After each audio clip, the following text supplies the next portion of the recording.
नमस्कार बच्चों, कैसे हैं आप सब? मैं आशा करता हूँ आप सब अच्छे होंगे। आज हम लोग आपका जो एनसीईआरटी का अध्याय 7 है, गति, उसका हम लोग भाग 1 पढ़ेंगे, जिसमें कि जो सिद्धांत वाला भाग है, उसको हम आज चालू करेंगे। यह अस्वीकरण है। अब आइए आज के व्याख्यान के शिक्षण उद्देश्यों पर एक नज़र डालते हैं। तो इस व्याख्यान के बाद आप समझेंगे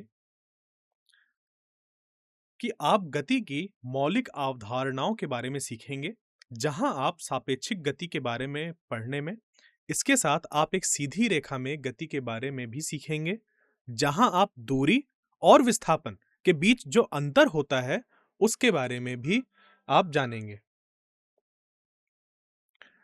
अब आइए देखें कि एनसीईआरटी के पाठ्य पुस्तकों के अनुसार हम कौन-कौन से विषय शामिल करेंगे। तो सबसे पहले हम इस अध्याय का एक मूलभूत परिचय देखेंगे, जो आपको यह समझने में मदद करेगा कि आप इस अध्याय में क्या सीखेंगे। यानी कि अगर हमें ये पता हो कि हम आगे क्या-क्या पढ़ने वाले हैं, तो हमें जानकारी होगी, जिससे कि हम उसको अपने दिमाग में ऐसे व्यवस्थित कर सकते हैं, जिससे कि हमें आसानी हो उन चीज़ों को समझने में। तो फिर हम लोग जो गति का वर्णन है, यानी कि जो हमारा 7.1 है, उसको सबसे पहले हम लोग कवर करेंगे। फिर हम अनुभाग 7.1.1 को कवर करेंगे, जो एक सीधी रेखा की गति है। यहाँ आप दूरी और विस्थापन के बारे में सीखेंगे। अंत में हम कुछ पाठ्यगत प्रश्न करेंगे, जो आपके अवधारणाओं को और भी स्पष्ट कर देंगे। यानी कि जब आपने कोई सिद्धांत सीखा, उससे जो जुड़े हुए प्रश्न हैं, जो कि आपके अध्याय के अंदर ही दिए हुए हैं, उनको करने से आपको समझ पर आ जाएगा कि कैसे इन सब चीज़ों को अच्छे से हमें सीखना है, पढ़ना है। तो देखिए, दैनिक जीवन में हम 2 प्रकार की वस्तुओं का अवलोकन करते हैं। कुछ स्थिर अवस्था में होती हैं और कुछ गति में होती हैं। जब कोई वस्तु समय के साथ अपनी स्थिति नहीं बदलती है। उदाहरण स्वरूप आप ऐसा समझ सकते हैं, आपकी मेज, कुर्सी या घर की जो इमारत है, वो अपनी स्थिति नहीं बदल रही। तो हम कहते हैं कि ऐसी वस्तुएँ स्थिर अवस्था में हैं। और जब कोई वस्तु समय के साथ अपनी स्थिति बदलती है, जैसे एक चलती हुई कार या उड़ता हुआ पक्षी, या जब आप पैदल चलते हैं, तो हम कहते हैं कि ऐसी वस्तुएं गति में हैं। यानी कि सबसे महत्वपूर्ण बात यह है कि स्थिरता और गति आपेक्षिक होती हैं, या आप कह सकते हैं सापेक्षिक होती हैं, जिसका अर्थ यह है कि प्रेक्षक पर निर्भर करता है। प्रेक्षक यानी कि जैसे कि आप किसी चीज को देख रहे हैं, तो आप प्रेक्षक हो गए। आप उस चीज को समझ पा रहे हैं कि हाँ, अभी ये आपके पास कोई जो वस्तु है वो रखी हुई थी, अब वो कहीं और रखी हुई है। तो आपकी निगाहों से वो एक जगह पर थी, फिर कहीं और थी।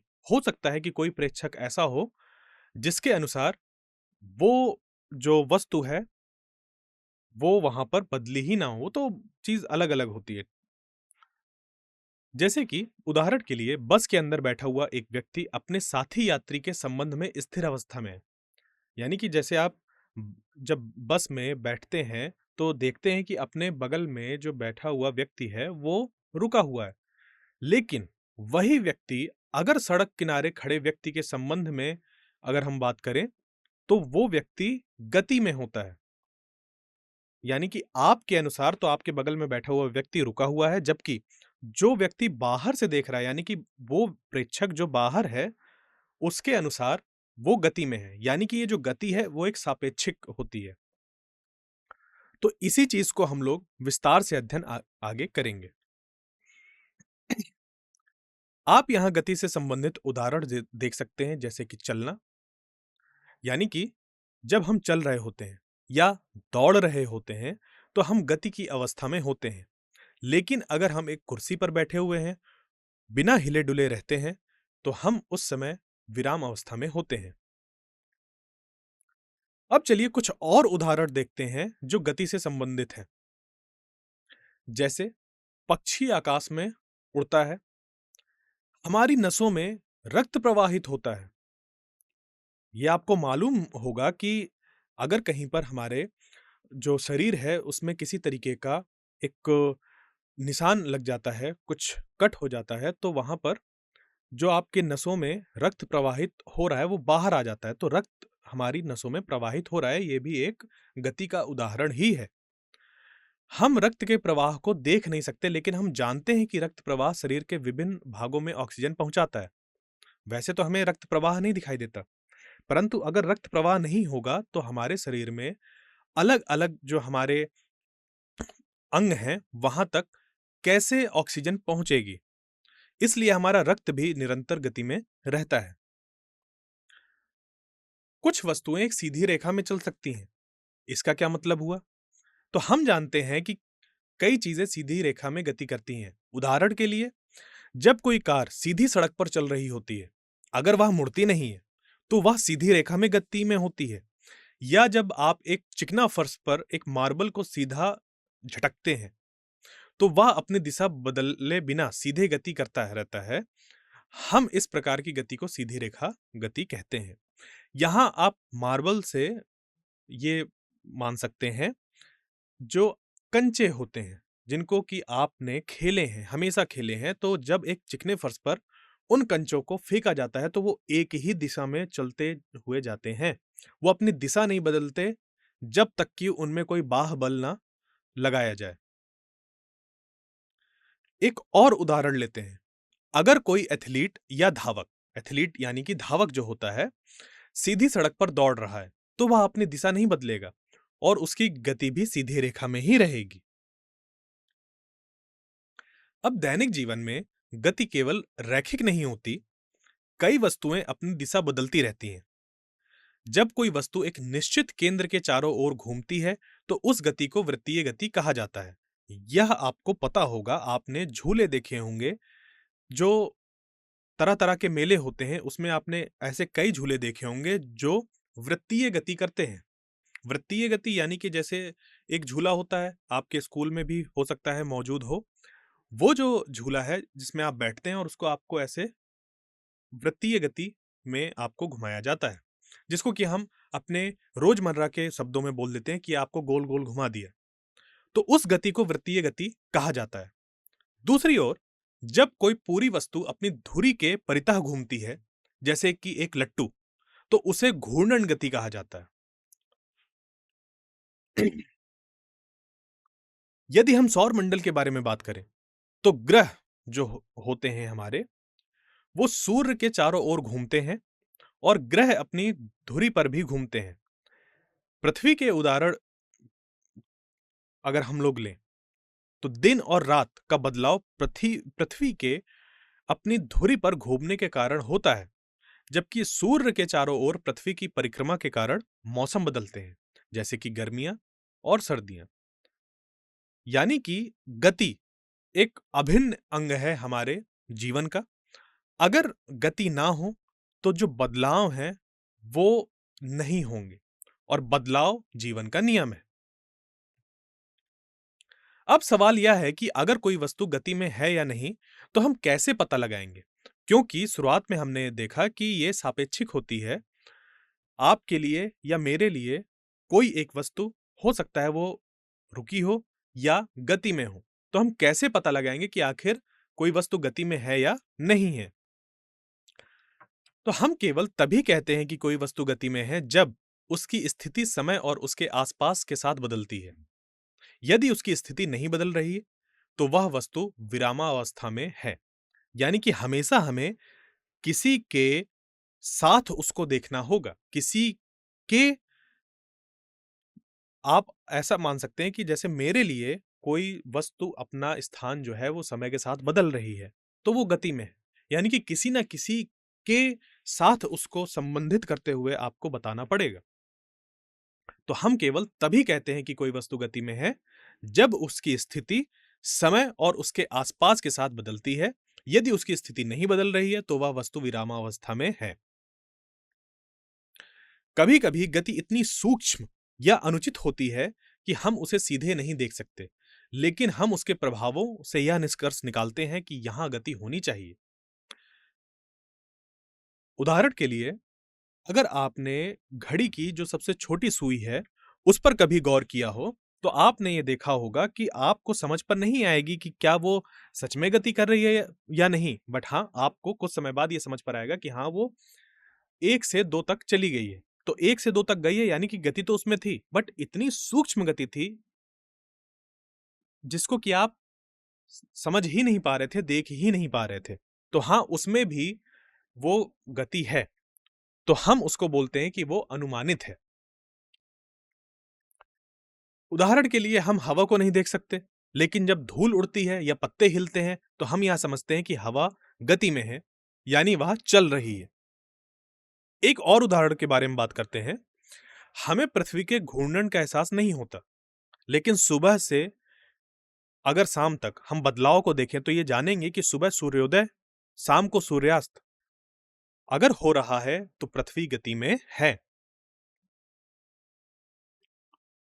तो आइए अब हम बात करते हैं कि ये जो सापेक्ष गति है, आखिर वह क्या है? कभी-कभी ऐसा होता है कि एक वस्तु एक व्यक्ति को स्थिर प्रतीत होती है, लेकिन वही वस्तु दूसरे व्यक्ति को गति में प्रतीत होती है। तो ऐसी स्थिति में क्या हम उस वस्तु को स्थिर या गतिमान कहेंगे? यह एक ऐसा प्रश्न है जो आप सभी सोच रहे होंगे। यानी कि हम कैसे निश्चय करें कि कोई वस्तु गति में है या नहीं है?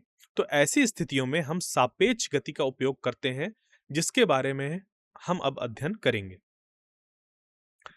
एक और उदाहरण के माध्यम से यह जो सापेक्ष गति है, उसको समझते हैं।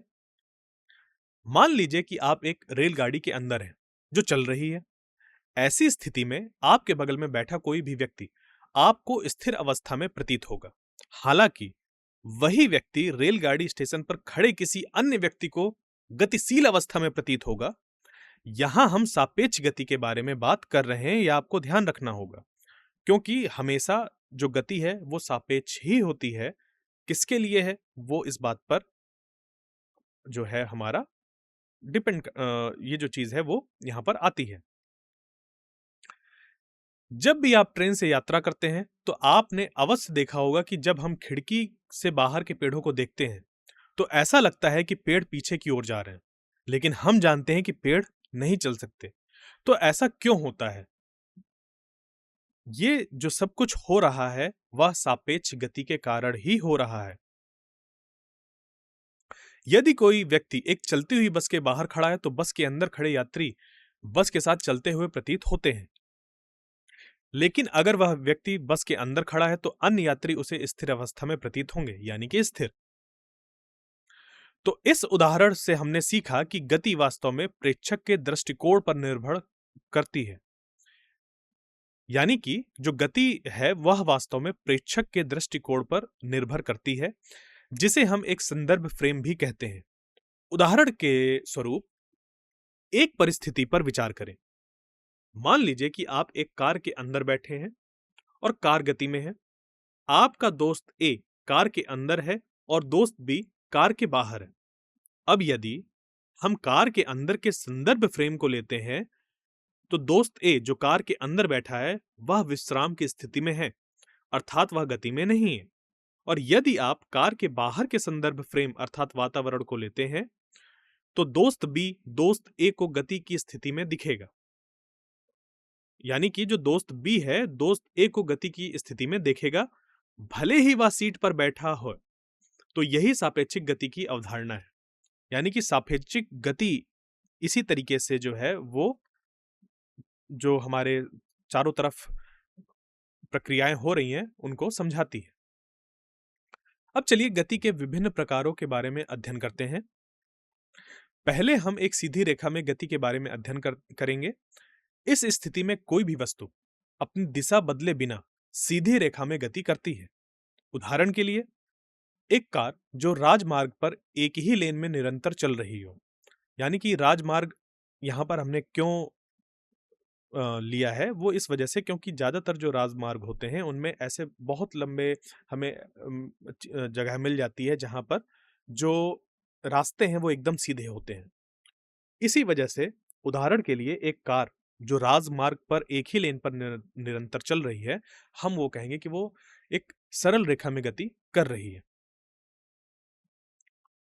तो हम जिस गति के दूसरे प्रकार की चर्चा करेंगे, वह वृत्तीय या घूर्णन गति है। वृत्तीय गति का अर्थ है जब कोई वस्तु एक निश्चित केंद्र के चारों ओर घूमती है। उदाहरण के लिए पृथ्वी के सूर्य के चारों ओर घूमना या फिर एक गोल मैदान पर हो रही कार रेस। घूर्णन गति तब होती है जब कोई वस्तु अपनी ही धुरी के चारों ओर घूमती है। उदाहरण के लिए जब पृथ्वी अपनी ही धुरी के चारों ओर घूमती है तो हम ऐसी गति को घूर्णन गति कहते हैं। आप यह जो चित्र है उसके माध्यम से समझ सकते हैं, यानी कि यहां पर जो पृथ्वी है उसकी भी एक घूर्णी गति है और सूर्य के चारों ओर जो पृथ्वी की गति है वो वृत्तीय गति हो गई। घूर्णी गति में एक अक्ष होता है, उस अक्ष के चारों तरफ या अक्ष के परितः वह घूर्णन गति होती है, और वृत्तीय गति में कुछ इस तरीके से हमारा जो वस्तु होता है वो गति करता है। अब चलिए गति के एक अन्य प्रकार को देखते हैं, कंपन गति। कंपन गति का अर्थ क्या है? अगर आप इस चित्र को देखें, इस चित्र में आपको क्या दिया गया? ये क्या है? ये जो आपके सामने वस्तु मौजूद है वह एक स्वरित्र द्विभुज है।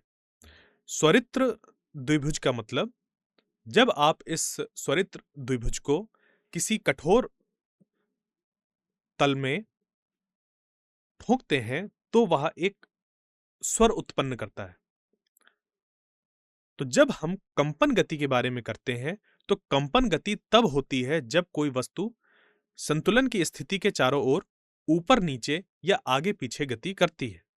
जैसे कि स्वरित्र द्विभुज की शाखाएं होती हैं, यानी कि आप इस स्वरित्र द्विभुज की शाखाओं को देखें अगर, तो इनमें जो गति होती है वो कैसी होती है कि यह एक जो भुजा है उसका अपनी इस स्थिति के आगे पीछे जो गति है वह कंपन गति कहलाती है। तो जैसे कि स्वरित्र द्विभुज की शाखाएं होती हैं, जब आप रबर पैड पर स्वरित्र द्विभुज को ठोकते हैं तो वह कंपन करने लगता है और ध्वनि उत्पन्न करता है। ध्वनि का एक हमारा जो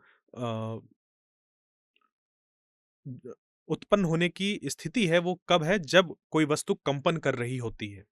तो ये स्वरित्र द्विभुज अगर ध्वनि उत्पन्न कर रहा है यानी कि इसमें भी कंपन हो रहा है।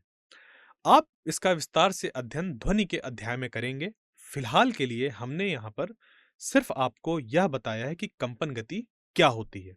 बाकी ये जो आपके स्वरित्र द्विभुज हैं इनको आप अच्छी तरीके से जब हम ध्वनि वाले व्याख्यान में चर्चा करेंगे इस पे, तब आपको अच्छे से समझ पर आएगा। अब चलिए एक गतिविधि करते हैं जो आपको सापेक्ष गति को और भी स्पष्ट कर देगी। यह गतिविधि 7.1 है। जैसा कि आप एनसीईआरटी की पाठ्य पुस्तकों में देख सकते हैं, आप अपनी जो एनसीईआरटी की पाठ्य पुस्तक है उसको अगर ओपन करें तो 7.1 जो गतिविधि है उसमें हम लोग देखेंगे कि क्या चीज दी हुई है, क्या मतलब है, उसको थोड़ा सा समझेंगे। तो चलिए एक काम करते हैं, सभी लोग एक अपने चारों तरफ आपको थोड़ा सा अवलोकन करना है ध्यानपूर्वक। कैसे? ध्यानपूर्वक अवलोकन करना है। सभी लोग अपने चारों ओर रखी किसी भी वस्तु को ध्यान से अवलोकन करें। देखें कि कौन सी वस्तुएं स्थिर प्रतीत हो रही हैं और कौन सी गति में है। क्या आपने सभी ने देखा कि कौन सी वस्तुएं गति में है या कौन सी स्थिर है? अब मैं आपसे एक प्रश्न पूछता हूं, क्या आपकी कक्षा की दीवारें विरामावस्था में हैं? यदि आप घर पर हैं तो अपने घर की दीवारों को देखें और सोचें, क्या आपके घर की दीवारें विरामावस्था में हैं? तो चलिए कुछ बिंदुओं पर नजर डालते हैं जिन्हें हम अपने चर्चा में शामिल करेंगे। अब चूंकि हम कमरे के अंदर बैठे हैं, दीवारें हमें स्थिर प्रतीत होती हैं, जिसका अर्थ यह है कि वे विरामावस्था में प्रतीत होती हैं। लेकिन हम जानते हैं कि पृथ्वी खुद बहुत तेज गति से अंतरिक्ष में चल रही है। पृथ्वी अपनी धुरी पर घूमती है, जिसके परिणाम स्वरूप रात और दिन की परिघटना होती है। पृथ्वी सूर्य के चारों ओर भी घूमती है, जिसके परिणाम स्वरूप गर्मियां, सर्दियां, पतझड़ और वसंत जैसे विभिन्न मौसम होते हैं। यह आपको पता ही होगा, आपने देखा है। दिन को रात होते हुए, रात को दिन होते हुए, मौसम के बदलते हुए, यानी कि ये सभी चीजें हो रही हैं, यानी कि पृथ्वी गति में है। पृथ्वी में ही वह दीवार बनी हुई है, तो वह भी गति में है, ऐसा बोला जा सकता है। परंतु आपने जब उस चार दीवारी के अंदर उस दीवार को देखा, तो आपने यह देखा कि वह गति में नहीं है। तो हम जानते हैं कि किसी भी कक्षा या घर की दीवारें पृथ्वी पर ही हैं, इसलिए ब्रह्मांड के संदर्भ फ्रेम से दीवारें जो हैं वह स्थिर नहीं होती हैं, वे पृथ्वी के साथ चलती हैं। यानी कि कोई वस्तु गति में है या नहीं है, वह जो हमारा अ, संदर्भ फ्रेम है उस पर चीज डिपेंड करती है। अब चलिए एक गतिविधि करते हैं जो आपको सापेक्ष गति को और भी स्पष्ट कर देगी। यह गतिविधि 7.1 है, जैसा कि आप एनसीईआरटी की पाठ पुस्तकों में देख सकते हैं।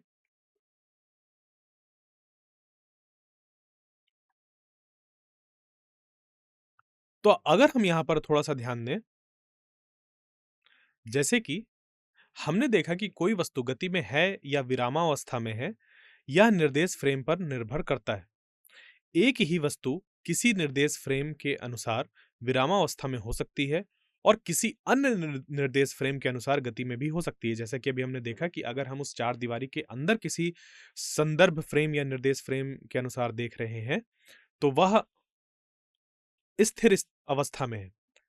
वरना अगर हम ब्रह्मांड के किसी कोने में मौजूद निर्देश फ्रेम या जो हमारा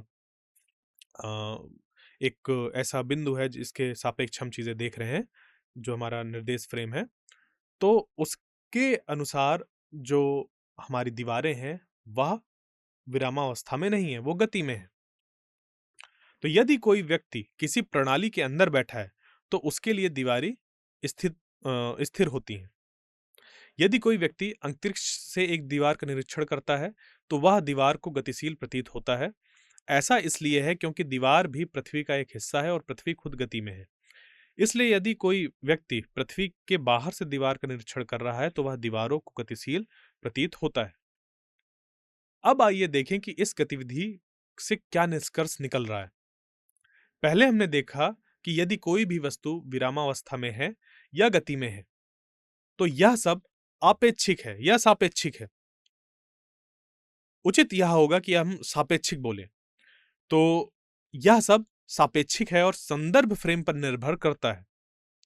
कोई भी वस्तु पूर्ण विराम या पूर्ण गति में नहीं रहती। हम केवल वस्तुओं के संदर्भ बिंदु को बता सकते हैं और उसके अनुसार उसकी स्थिति को गति या विराम के रूप में वर्णित कर सकते हैं।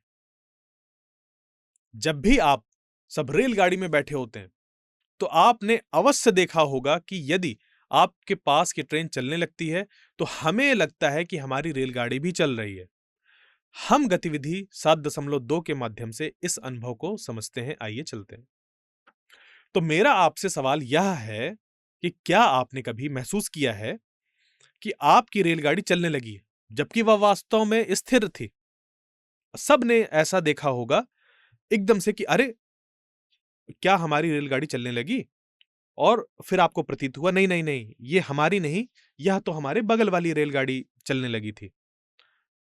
परंतु जब हम देख रहे थे, तो हमें ऐसा प्रतीत हो रहा था कि जो रेलगाड़ी है वो हमारी चलने लगी थी।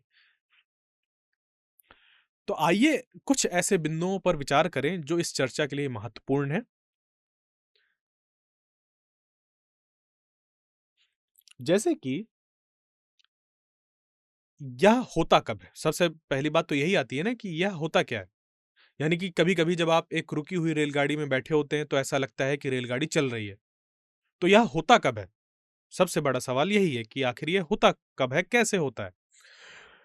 जब आप खिड़की की सीट पर बैठे होते हैं और आपके पास की रेलगाड़ी चलने लगती है, हमारा दिमाग भ्रमित हो जाता है। बाहर की रेलगाड़ी को चलते देखकर हमें लगता है कि हमारी अपनी रेलगाड़ी चल रही है और यह एक सापेक्ष गति का उदाहरण है। क्योंकि अगर गति सापेक्ष नहीं होती तो आपका जो दिमाग है, वह भी इस चीज को इस तरीके से नहीं देखता। तो जो मस्तिष्क है, वह भ्रमित हो जा रहा है, सोचता है कि आपकी अपनी रेलगाड़ी चल रही है। तो जैसा कि हमने देखा है, गति को हमेशा केवल एक संदर्भ फ्रेम के सापेक्ष परिभाषित किया जा सकता है। यानी कि हमेशा आपको सबसे पहले एक संदर्भ फ्रेम या रेफरेंस फ्रेम जिसे अंग्रेजी में बोलते हैं, तो उसके सापेक्ष आपको परिभाषित करना है, तो आपको सबसे पहले तो संदर्भ फ्रेम ही आपको जो है वो ढूँढना होगा कि आप किस संदर्भ फ्रेम या किस जो जैसे अंग्रेजी में हम इसको बोलते हैं रेफरेंस फ्रेम, तो उसके सापेक्ष कैसे आप इसको परिभाषित कर रहे हैं। और इसी के कारण यह भ्रम उत्पन्न होता है कि हमारी खुद की ट्रेन चल रही है। जब भी आप रेलगाड़ी में बैठे होते हो, तो आपने अवश्य देखा होगा कि यदि आपके पास की ट्रेन चलने लगती है, तो हमें लगता है कि हमारी रेलगाड़ी भी चल रही है और इसको हम इसी गतिविधि से समझ रहे हैं। इसको आगे हम लोग देखते हैं। इस गतिविधि से संबंधित जो महत्वपूर्ण निष्कर्ष हम निकाल सकते हैं, वो क्या होगा? भले ही हमारी रेलगाड़ी स्थिर है, हमें लगता है कि वह चल रही है। यह तब होता है जब कोई पास का वस्तु गति में होता है, जिससे यह भ्रम उत्पन्न होता है कि दूसरी वस्तु स्थिर है और हमारी रेलगाड़ी गति में है। तो यह गतिविधि हमें बताती है कि गति हमेशा सापेक्षिक होती है और हमेशा संदर्भ फ्रेम पर निर्भर करती है। यानी कि कभी भी कोई वस्तु गति में है या स्थिर है, यह बताने के लिए आपको हमेशा ही संदर्भ फ्रेम पर ध्यान देना होगा, क्योंकि जो गति है वह सापेक्षिक होती है। कोई भी वस्तु एक ही समय पर गति में या स्थिर अवस्था में हो सकती है, क्योंकि पूरी तरीके से यह सापेक्षिक है, संदर्भ फ्रेम पर यह निर्भर करती है। तो आइए हम यह जो गति है उसकी अवधारणा के बारे में अगर हम बात करें, जैसा कि हमने देखा था कि गति को परिभाषित करने के लिए हमें संदर्भ बिंदु को जानना आवश्यक है। हम जिस संदर्भ फ्रेम की बात कर रहे हैं, उसके लिए हम कुछ बिंदुओं को देखते हैं। हम अपनी सुविधानुसार संदर्भ बिंदु को बदल सकते हैं। अब हमारे द्वारा परिभाषित संदर्भ बिंदु के अनुसार हम वस्तु की स्थिति का वर्णन कर सकते हैं। यानी कि संदर्भ बिंदु का चुनाव इस बात को प्रभावित कर सकता है कि किसी वस्तु की गति या स्थिर अवस्था में होना वो तय करेगा। यानी संदर्भ बिंदु का चुनाव इस चीज को बदल सकता है कि कोई वस्तु स्थिर अवस्था में है या वह रुकी हुई है या जो है वो गति कर रही है। तो आपको जो संदर्भ बिंदु है उस पर बहुत ही ज्यादा ध्यान देना है। इसको एक उदाहरण से देखते हैं। जैसे कि मान लीजिए एक उदाहरण देखें अगर हम, जिसके उपयोग से हम संदर्भ बिंदु को विस्तार से समझ सकते हैं। मान लीजिए एक गांव में एक विद्यालय है जो रेलवे स्टेशन से 2 किलोमीटर उत्तर में है। समझ गए? सोचिए कि कोई एक गांव है, उस पे एक विद्यालय है जो कि रेलवे स्टेशन से 2 किलोमीटर उत्तर दिशा में है। रेलवे स्टेशन के अनुसार अगर हमने देखा तो जो विद्यालय है वो 2 किलोमीटर उत्तर में है, तो यहां पर संदर्भ फ्रेम कहां पर होगा? रेलवे स्टेशन पर। तो यहां हमने रेलवे स्टेशन के संबंध में रेलगाड़ी की स्थिति को परिभाषित किया है। उदाहरण में हमने रेलवे स्टेशन को संदर्भ बिंदु के रूप में लिया है, क्योंकि इसके अनुसार हम स्कूल की स्थिति को परिभाषित कर रहे हैं। तो आइए अब हम क्या करें, सरल रेखा के जो अनुदिश गति है उसको अध्ययन करें। आप यहां एक चित्र देख सकते हैं। यह चित्र गति के सबसे सरल प्रकार को परिभाषित करता है। यहां गति सीधी रेखा में है।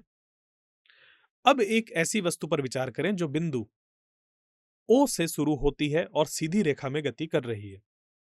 यहां बिंदु ओ हमारा संदर्भ बिंदु है।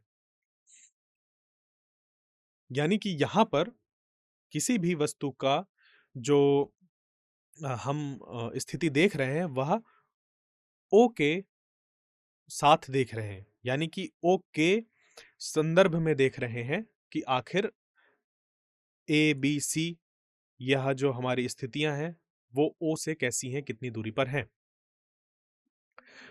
तो आइए हम वस्तु के पथ को परिभाषित करें, अर्थात वह पथ जिस पर वस्तु गति करते समय अपना पथ निशान छोड़ती है। पहले वस्तु बिंदु ओ से शुरू होती है और फिर बिंदु सी पर जाती है। तो जो यहाँ पर वस्तु है वह ओ से शुरू हुई और ओ से शुरू होकर फिर बिंदु सी पर पहुंच रही है, फिर बी पर जाती है और अंत में हमारी वह जो वस्तु है बिंदु ए पर पहुंचकर रुक जाती है। अब जैसे ही वस्तु रुकती है वैसे ही वह फिर से पीछे की ओर गति शुरू कर देती है, यानी कि जैसे ही वह ए पर पहुंची, रुकी, उसने फिर से गति शुरू कर दी, परंतु इस वक्त वह पीछे की ओर जिस तरफ से आई थी उसी ओर चल रही है, यानी कि ए से वह बिंदु बी से गुजरते हुए सी पर पहुंच जाती है। तो अब चलिए तय की गई दूरी के बारे में बात करते हैं, यानी कि वस्तु ने कितनी दूरी तय की। वस्तु द्वारा तय किए गए कुल पथ की लंबाई की गणना दी गई छवि का उपयोग करके की जाती है, जैसे कि आप यहां पर देखें तो असल में जो कुल लंबाई है उस पथ की अगर हम उसको निकाल लें तो वह वस्तु द्वारा तय की गई पथ की कुल लंबाई को ही हम लोग जो दूरी है वो बोलते हैं। तो कुल तय की गई दूरी की गणना करने के लिए हम ओ ए धन ए सी दूरियों को जोड़ेंगे, क्योंकि पहले हमारी वस्तु ओ से ए तक गई, यानी कि जो हमारा ये वस्तु है वो ओ से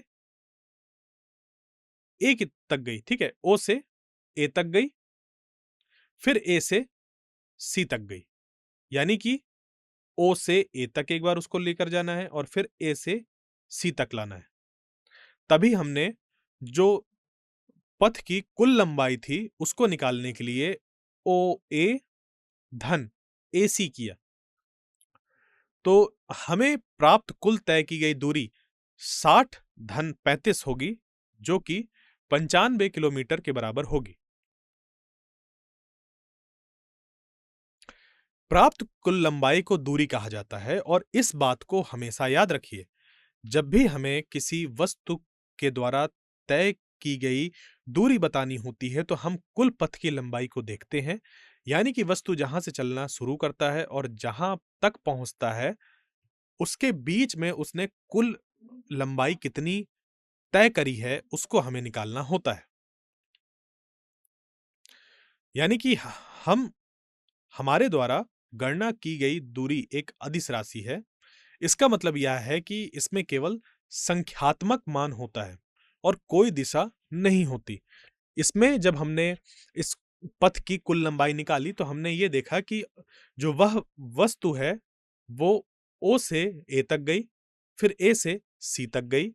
इसमें दिशा कैसे बदल रही है, किधर जा रही है, क्या हो रहा है, इसका हमने जिक्र नहीं किया। तो जब हमने सिर्फ और सिर्फ संख्यात्मक मान पर ध्यान दिया इस दूरी को बताने के लिए, तो हम ये कहेंगे कि यह एक ऐसी राशि है जिसमें कि दिशा नहीं है और इसी वजह से दूरी क्योंकि संख्यात्मक मान के साथ ही परिभाषित हो जाती है, तो दूरी एक हमारी अदिश राशि होती है। अदिश यानी कि जिसमें दिशा ना हो, तो जो दूरी है वह एक अदिश राशि हो गई। तो आइए हम लोग परिमाण के बारे में बात करते हैं। आखिर ये परिमाण और भौतिक राशियां क्या होती हैं? किसी भी भौतिक राशि का संख्यात्मक मान उसके परिमाण को कहा जाता है। यानी कि आप ऐसा समझ सकते हैं कि किसी भी भौतिक राशि के संख्यात्मक मान को उसका परिमाण कहा जाता है। कुछ राशियों को केवल उनके परिमाण द्वारा परिभाषित किया जा सकता है, जैसे कि दूरी, द्रव्यमान, तापमान, समय आदि। यानी इनको परिभाषित करने के लिए हमें किसी भी दिशा की जरूरत नहीं पड़ती। तो ऐसी जो राशियां हैं, वह सिर्फ और सिर्फ परिमाण द्वारा ही परिभाषित की जा सकती हैं। तो इनको हम लोग अदिश राशि भी बोलते हैं। यहां से अब हम लोग विस्थापन के बारे में समझेंगे। किसके बारे में? विस्थापन। जैसा कि इस शब्द से ही हमें समझ पर आ रहा है, किसी चीज को विस्थापित करना है, यानी कि पहले कहीं पर थी, अब कहीं पर पहुंच गई, वह विस्थापित हो गई। तो विस्थापन प्रारंभिक और अंतिम स्थिति के बीच की सबसे कम दूरी है। यह ही परिभाषा है और इसको ही आपको ध्यान रखना है कि जो विस्थापन होता है वह प्रारंभिक और अंतिम स्थिति के बीच की सबसे कम दूरी है। जैसा कि हमने उदाहरण लिया था, उस उदाहरण में O और C ये जो बिंदु थे, वो उसके प्रारंभिक और अंतिम स्थिति थी। यानी कि O, C, B, A तक पहुंचा वस्तु और वहां से फिर वह वापस आया, A से फिर B से C तक पहुंचा। यानी कि हमने सब कुछ देखा, परंतु ध्यान दिया प्रारंभिक और अंतिम स्थिति में। तो विस्थापन प्रारंभिक और अंतिम स्थिति के बीच की सबसे कम दूरी है। इसका मतलब यह है कि जिस बिंदु से आपने अपनी गति शुरू की थी और जिस बिंदु पर आपने अपनी यात्रा समाप्त की, उन दोनों बिंदुओं के बीच की सीधी दूरी को विस्थापन कहा जाता है। तो हमारे दिए गए उदाहरण में विस्थापन O और C के बीच की जो दूरी है वही विस्थापन कहलाएगा। यानी कि जब वस्तु O से चली, C तक पहुंची, C से B तक गई और B से A पर पहुंचकर उसने अपनी दिशा बदली और A से B तक गई और B से C तक गई। यानी कि जो हमारी ये दूरी यहां पर हम देखेंगे, तो कुल तय की गई दूरी कैसे हम लोग निकाले कि O से A तक जो दूरी है आप उसको, या जो O से A तक लंबाई है उसको, और A से C तक जो लंबाई है उसको आप जोड़ दें तो वह दूरी कहलाएगी। जबकि जब हम विस्थापन की बात करते हैं तो बात करते हैं न्यूनतम दूरी की। किसकी? न्यूनतम दूरी की। तो विस्थापन और न्यूनतम दूरी का जो संबंध है उसको ही हमें थोड़ा सा समझना है। और न्यूनतम दूरी किन बिंदुओं के बीच की बात हो रही है? तो हम प्रारंभिक और अंतिम स्थिति के बारे में बात कर रहे हैं। यानी कि जो वस्तु है वो O से चलकर A तक पहुंचकर वहां से वापस C पर आ गई, जबकि ऐसा करने पर उसने C को एक बार यहां से ऐसा पार किया है। परंतु हमें सिर्फ ध्यान देना है प्रारंभिक और अंतिम स्थिति में। तो प्रारंभिक स्थिति उसकी O पर थी और अंतिम स्थिति उसकी C पर थी। तो हम इसके बीच की जो न्यूनतम लंबाई है उसको निकाल लें, जिसको कि हम न्यूनतम दूरी भी बोल सकते हैं। तो इनके बीच में न्यूनतम जो लंबाई है वो 25 निकल कर आ जाएगी। यानी कि हम यहां पर अगर अब बोलें तो यह बोल सकते हैं कि प्रारंभिक स्थिति O से और अंतिम स्थिति C के बीच जो यहां पर हमारी न्यूनतम दूरी है, वह विस्थापन का तो परिमाण हो गया। और इसी में एक चीज बोली जा सकती है कि यह जो वस्तु है, इस O के संदर्भ में वह C की दिशा में गई है। यानी कि विस्थापन एक सदिश राशि है। इसका मतलब यह है कि इसमें परिमाण और दिशा दोनों होते हैं। तो यह जो विस्थापन है इसमें, क्योंकि यह सदिश राशि है, तो परिमाण और दिशा दोनों होते हैं। इस बात का ध्यान आपको रखना है। अगर ये कहा जाए विस्थापन और दूरी, क्या यह दोनों बराबर होते हैं, या फिर विस्थापन और दूरी क्या इनकी परिभाषा एक है? तो इसका जवाब आएगा नहीं। विस्थापन और दूरी बराबर नहीं है, या जो विस्थापन और दूरी की जो परिभाषा है वह भी बराबर नहीं है। क्या ऐसी स्थिति हो सकती है कि किसी स्थिति में जो विस्थापन है और दूरी है वह बराबर हो जाए? तो इसके लिए आइए अब हम बिंदु O से A पर गति पर ध्यान केंद्रित करें। तो बिंदु O से बिंदु A तक हमारे द्वारा तय की गई दूरी 60 किलोमीटर है। यदि हम विस्थापन के बारे में बात करें, तो इस मामले में समान होगा। यानी कि विस्थापन और दूरी की अगर हम बात करते हैं, तो इस समय जब हमने जो वस्तु है उसके ओ से लेकर ए तक जाने में जब हम चर्चा कर रहे हैं, तो हमें ये चीज़ मिल रही है कि इस समय जो विस्थापन है, वो भी 60 किलोमीटर है और जो हमारा यहाँ पर तय की गई दूरी है, वह भी 60 किलोमीटर ही है। तो हमेशा ही विस्थापन और दूरी बराबर नहीं हो सकते, परंतु कुछ ऐसी अ, हमारे पास स्थितियाँ हो सकती हैं, जहाँ पर कि यह जो हमारा विस्थापन और दूरी है, वह बराबर हो जाए। अब हम बिंदु ओ से बिंदु ए तक की गति पर चर्चा करते हैं, उसके बाद ए से बी तक की गति पर। तो यदि हम तय की गई दूरी के बारे में बात करें, तो सबसे पहले जब हम ओ से ए तक गए, तो हमने 60 किलोमीटर की दूरी तय की। उसके बाद जब हम बिंदु ए से बी तक वापस आए, तो हमने 25 किलोमीटर की दूरी तय की। इसलिए हमारे द्वारा तय की गई कुल दूरी 60 धन 25 यानी कि 85 किलोमीटर होगी। यहां प्राप्त विस्थापन बिंदु ओ से बी तक का होगा, जो कुल 35 किलोमीटर का होगा। यानी कि अगर हम ओ से ए तक और वापस बी तक जाने में, यानी कि हम ओ से ए तक गए और ए से वापस बी तक जब गए, तो इसमें अगर हम तय की गई दूरी निकालें, तो तय की गई दूरी 60 प्लस 25 यानी कि 85 किलोमीटर आ रहा है और विस्थापन का परिमाण अगर हम देखें, तो वह 35 किलोमीटर आ रहा है, जो कि दूरी के बराबर नहीं है। तो एक समय हमने देखा कि तय की गई दूरी और विस्थापन का परिमाण यह दोनों बराबर है। परंतु अगले ही पल हमने ये भी देखा, अगले जो स्थिति है हमने उसपे ये देखा कि तय की गई दूरी तो 85 किलोमीटर है, परंतु विस्थापन का परिमाण 35 किलोमीटर है, जो कि दूरी के बराबर नहीं है। तो हमेशा विस्थापन और दूरी बराबर नहीं होंगे। कभी होंगे, कभी नहीं होंगे। अब जो विस्थापन है, शून्य हो सकता है, भले ही दूरी शून्य ना हो। कैसे? किस स्थिति में ऐसा होगा? सोचिए ज़रा। क्योंकि हम लोग विस्थापन की बात हमेशा प्रारंभिक और जो हमारी अंत वाली स्थिति होती है, उसके अनुसार सारी चीज़ें देखते हैं, तो विस्थापन के शून्य होने की स्थिति हो सकती है। बस आपको थोड़ा-सा समझना है। तो आइए देखते हैं कब हो सकता है ऐसा। अब एक ऐसी स्थिति पर विचार करें जब हमारी वस्तु अपनी प्रारंभिक स्थिति में वापस आ जाती है, यानी यह बिंदु ओ से शुरू होती है और बिंदु ओ पर वापस आ जाती है, तो क्या होगा?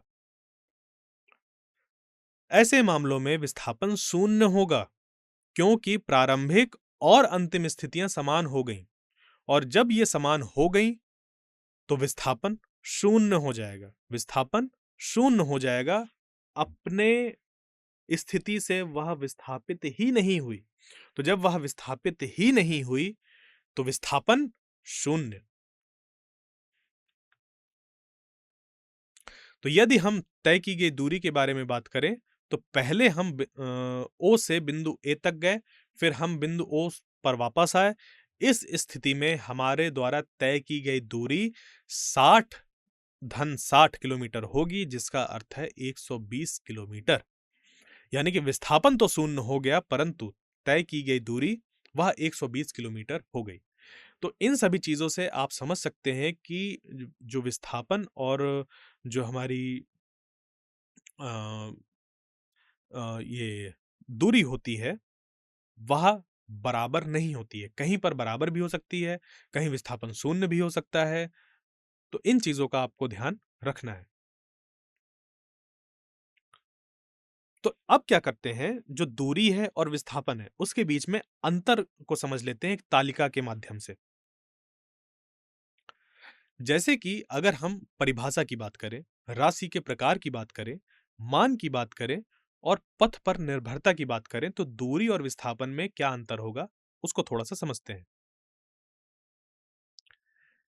तो होगा क्या कि जैसे अगर हम तय की गई दूरी की बात मतलब या जो दूरी है उसकी बात करें, तो परिभाषा यह है कि यह तय किया गया कुल पथ होता है, यानी कि पथ की जो कुल लंबाई होती है, वही दूरी कहलाती है। जबकि विस्थापन प्रारंभिक बिंदु से अंतिम बिंदु तक का जो सबसे छोटा पथ होता है, वो कहलाता है। दूरी की अगर हम बात करें, तो यह जो राशि है, वह अदिश राशि है, यानी कि इसमें कोई दिशा नहीं होती। जबकि विस्थापन एक सदिश राशि है, क्योंकि इसमें एक दिशा होती है। हम हमेशा ये बात करते हैं कि 60 किलोमीटर इस दिशा में, 10 किलोमीटर इस दिशा में, 5 मीटर इस दिशा में। तो विस्थापन क्योंकि प्रारंभिक और अंतिम बिंदु पर पूरी तरीके से या निर्भर करता है, तो हम ये कहते हैं कि अपने प्रारंभिक बिंदु से वह 60 किलोमीटर उत्तर की ओर चला गया या 30 किलोमीटर उत्तर की ओर चला गया, 25 किलोमीटर पूर्व की दिशा में चला गया। तो हमेशा विस्थापन की जब बात आती है, तो यह बात आती है कि किधर किधर। तो इस वजह से वह एक सदिश राशि हो जाती है। फिर अगर हम बात करें इनके मान की, तो दूरी हमेशा धनात्मक होती है। जबकि विस्थापन, क्योंकि यह प्रारंभिक बिंदु और अंतिम बिंदु पर ही निर्भर करता है सिर्फ और सिर्फ, तो यह धनात्मक, ऋणात्मक या शून्य हो सकता है। धनात्मक तो आप समझ रहे होंगे, ऋणात्मक जो है उससे क्या मतलब है।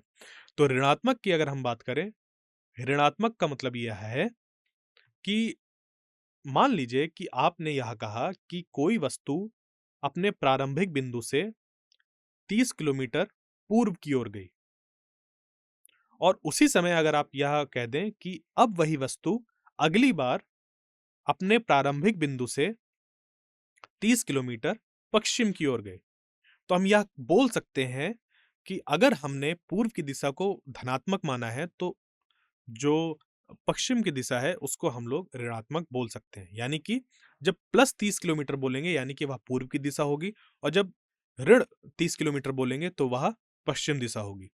तो इस तरीके से जो विस्थापन है उसमें जो ऋण है वो अपना काम करता है। शून्य तो आप समझ ही रहे होंगे, जिस जगह से चले उसी जगह पर वापस आ गए, यानी कि प्रारंभिक बिंदु पर ही उसका अंतिम बिंदु जब मिल जाता है तो वह शून्य विस्थापन देता है।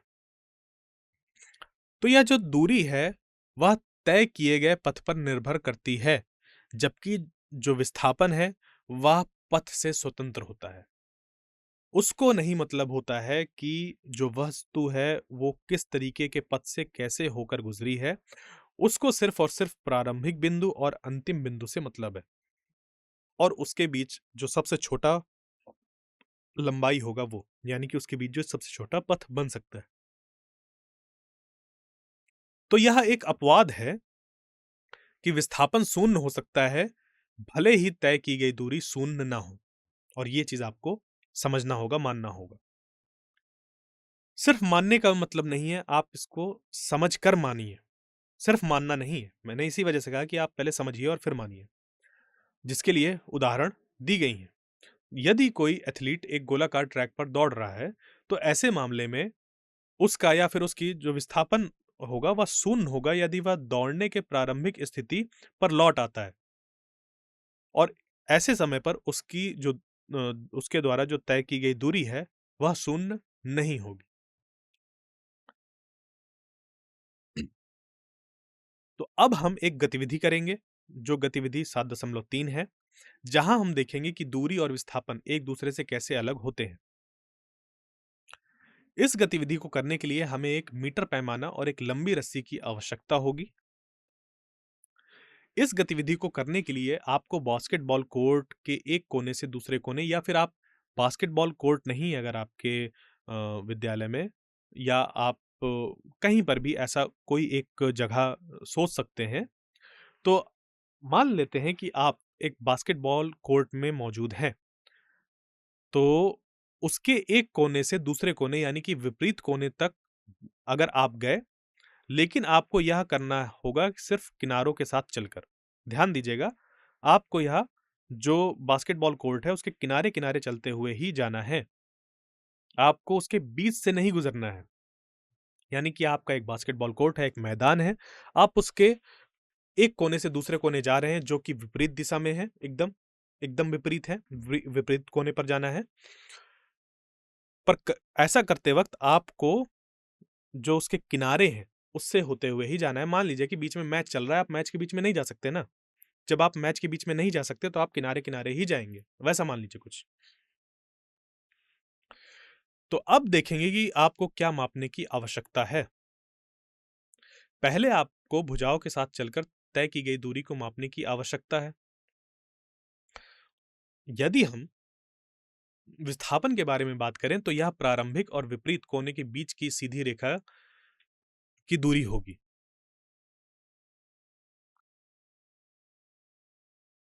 तो हम क्या देखेंगे, क्या समझेंगे इससे, क्या समझ सकते हैं इस चीज से कि जो दूरी और विस्थापन के मान हैं वह अलग-अलग होंगे।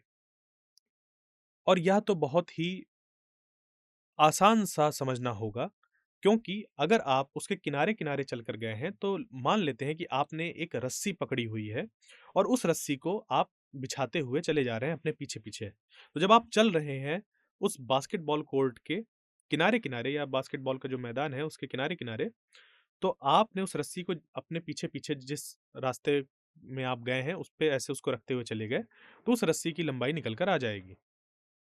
और वहीं पर अगर आप अपने प्रारंभिक और जो आखिरी वाला जो आपका बिंदु है, यानी कि अंतिम बिंदु जो है जहां पर आप जाकर पहुंच गए हैं, उसके बीच में अगर एक सीधी रस्सी को डालना चाहें तो वह आपको विस्थापन देगी। तो पहले वाली स्थिति में आपको मिलेगी दूरी और दूसरे वाले स्थिति में आपको मिलेगा विस्थापन। तो निष्कर्ष क्या निकल सकता है इस चीज का? हम पहले ही देख चुके हैं कि दूरी और विस्थापन के मान अलग अलग होंगे। दूरी वास्तविक पथ की लंबाई है जिसे हम अपने भुजाओं के साथ चलकर तय किया है। यानी कि आप भुजाओं से हाथ मत समझिए, आप अपने पैरों से चलकर आपने क्योंकि उसको पैरों से ऐसे चला है तो उसको तय किया है ना। तो विस्थापन प्रारंभिक और अंतिम बिंदुओं के बीच की सबसे कम दूरी है, जो इस मामले में एक बास्केटबॉल कोर्ट के दो विपरीत बिंदु हैं।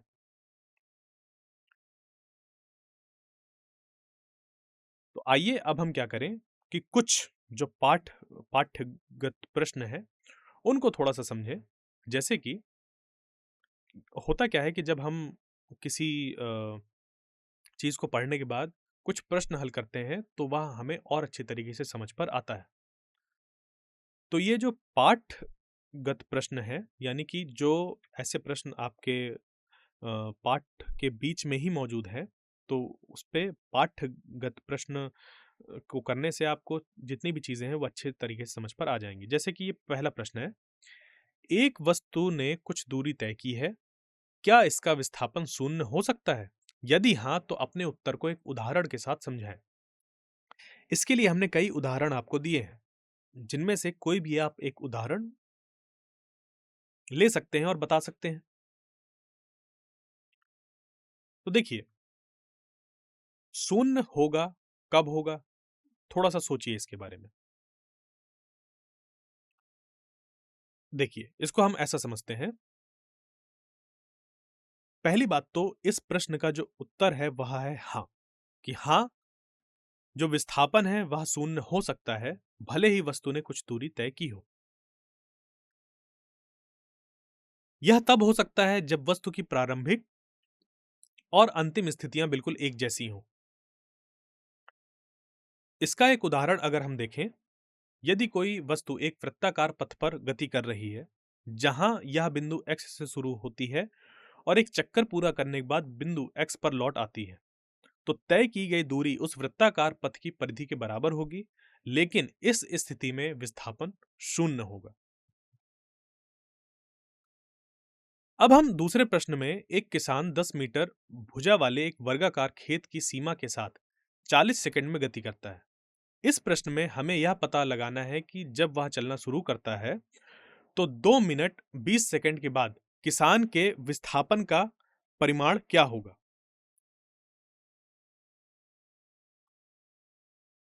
अब आइए इस प्रश्न का चरण दर चरण समाधान देखते हैं। पहले हम दिए गए मानों पर थोड़ा सा समझ लें कि आखिर जो हमें मान है वो क्या-क्या दिया हुआ है उसको एक बार लिख लें यहाँ पर। तो हमें यह बताया गया है प्रश्न में कि किसान का खेत वर्गाकार है और इसकी भुजा 10 मीटर है। साथ में यह भी बताया गया है कि एक चक्कर पूरा करने में 40 सेकंड लगते हैं। तो अगर हम यह देखें कि हमें क्या समय दिया गया है, दिए गए समय की गणना करने के लिए हमें बस समय को सेकंड में बदलने की आवश्यकता है, जिसे बदलने के बाद हमें 140 सेकंड प्राप्त होंगे।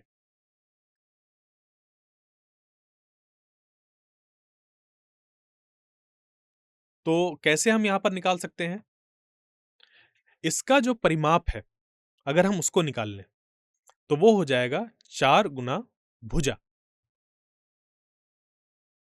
यानी कि परिमाप P बराबर 4 गुणे 10 यानी कि 40 मीटर, क्योंकि एक भुजा 10 मीटर की थी।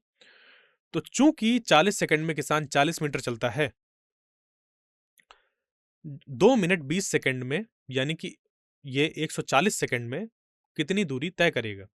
तो 1 सेकंड में किसान द्वारा तय की गई दूरी अगर हम निकाल लें, ठीक है? 1 सेकंड में किसान द्वारा तय की गई दूरी अगर हम निकाल लें, तो यह हो जाएगा 40 बटे 40 मीटर, यानी कि 1 मीटर। 1 सेकंड में 1 मीटर, क्योंकि 40 सेकंड में 40 मीटर चल रहा है।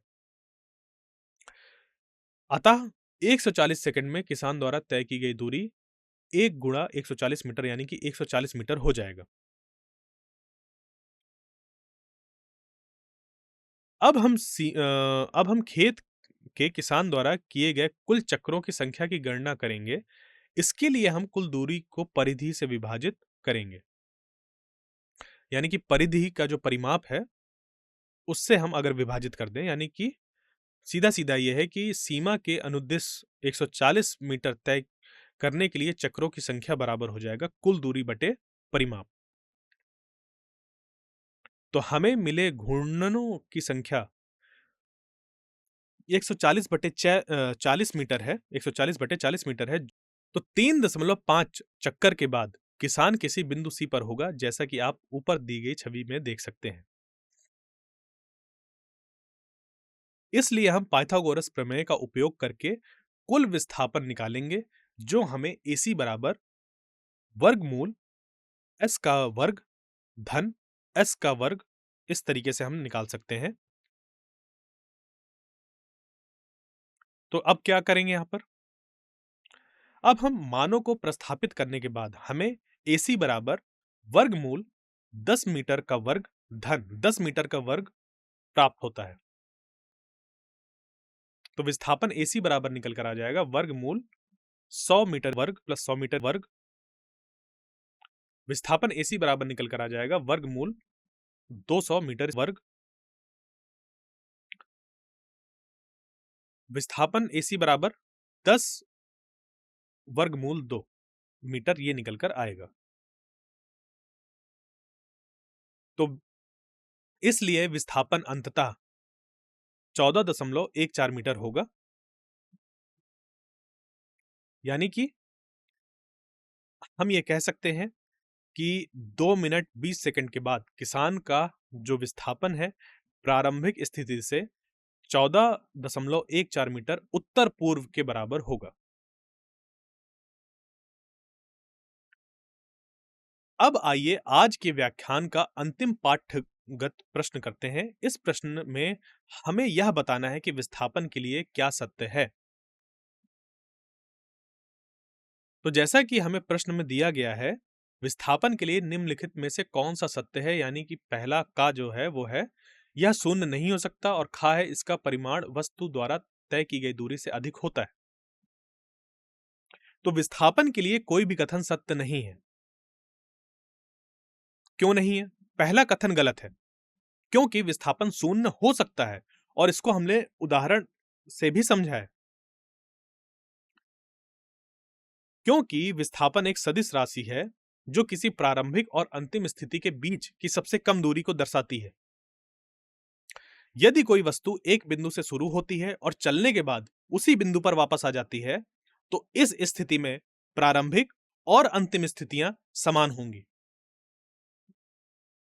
यानी कि इस तरीके के मामले में जो विस्थापन है वह शून्य होगा। इसमें अगर हम लोग खा वाले पर ध्यान दें, तो दूसरा कथन भी गलत है, क्योंकि विस्थापन का परिमाण या तो दूरी के बराबर होगा या उससे कम होगा। दूरी एक अदिश राशि है जो कुल पथ लंबाई बताती है जो हमने तय की होती है। और क्योंकि विस्थापन का परिमाण प्रारंभिक और अंतिम स्थितियों के बीच की सीधी रेखा की दूरी के बराबर होता है, तो हमेशा ही विस्थापन या तो दूरी से कम होगा या तो बराबर होगा। तो हम लोग ने क्या-क्या पढ़ा? दूरी और विस्थापन गति का वर्णन करने के लिए उपयोग की जाने वाली दो अलग-अलग भौतिक राशियां हैं। यह आपको समझना होगा, इसको याद रखना होगा। दूरी तय की गई कुल पथ लंबाई का वर्णन करती है, यह एक अदिश राशि है। विस्थापन शुरुआत से अंत तक स्थिति में कुल परिवर्तन का वर्णन करता है, यह एक सदिश राशि है जो कि प्रारंभिक और अंतिम स्थिति पर पूरी तरीके से यह अपना जो परिभाषित है वह इसी तरीके से है। दोनों गति को सटीक रूप से समझने और वर्णन करने के लिए महत्वपूर्ण है। दोनों ही गति को बताने के लिए बहुत जरूरी होते हैं। तो मैं आशा करता हूं जो मैंने चीजें आपको बताई हैं समझ पर आई होंगी। मिलते हैं नए दिन पर एक नए अध्याय के साथ। तब तक के लिए नमस्कार।